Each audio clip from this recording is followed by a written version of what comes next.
Na Rais William Ruto ameongeza kasi ya mashambulizi ya kisiasa dhidi ya upinzani na baadhi ya viongozi wa kidini katika siku yake ya pili ya ziara katika eneo la Nyanza. Rais amewatuhumu baadhi ya makasisi kwa kile alichokitaja kama unafiki wa hali ya juu, akisema kwamba wanaruhusu viongozi wa upinzani kutumia madhehebu kumkosoa, lakini humlaumu haraka anapowajibu. Anajiri siku moja tu baada ya rais kuwaonya wapinzani wajiandae kwa mashambulizi zaidi ya kisiasa, na saa chache kabla ya kuhudhuria baada ya maombi ya madhehebu mbalimbali huko Kasipul kwenye kaunti ya Homa Bay.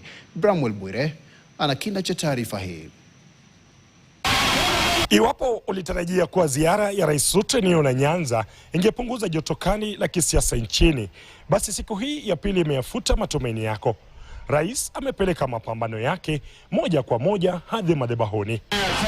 Akizungumza na wakazi wa Yala katika kaunti ya Siaya, rais aliwashutumu baadhi ya viongozi wa dini kwa kile alichokiita unafiki wa kuchagua upande wa kuegemea katika siasa kali zinazoshuhudiwa. Msikubali madhabahu ya kanisa itumike kwa matusi na kwa kuendesha fitina na ukabila na chuki kati ya Wakenya. Kauli zake zikionyesha mchanganyiko wa mtu mwenye hasira na msimamo dhabiti, akisisitiza hata nyamaza kimya wakati makonde ya mashambulizi yanapoelekezwa kwake.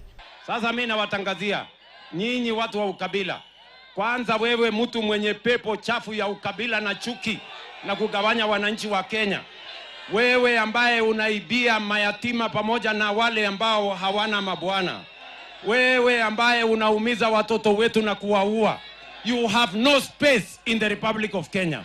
Na tutakuanika, my friend. Hata hivyo, kinaya ni kwamba rais anatarajiwa kuhudhuria ibada ya pamoja ya maombi Jumapili huko Kasipul, Homa Bay, hali inayoweza kuleta mjadala kati ya siasa na madhabahu. Mapema, Rais Ruto alimkaribisha rais wa Uganda Yoweri Museveni wakati wa uzinduzi wa awamu ya pili ya mradi wa reli ya kisasa SGR utakaounganisha Naivasha, Kisumu na baadaye Malaba. Hii ndio maana ya hii mradi.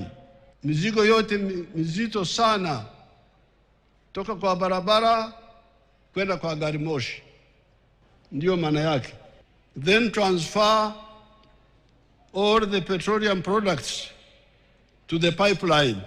But Mr. President, I now wonder how an unviable project 5 years ago has become viable 5 years later. Kwa sasa macho yote yanaelekezwa Kasipul ambako maombi yatafanyika, huku sauti za majibizano ya kisiasa ikiendelea kurindima kwa nguvu. Bramwell Bwire, KTN, Kisumu. Tusalie katika eneo la Nyanza, ila katika taarifa tofauti, hali ya taharuki imezidi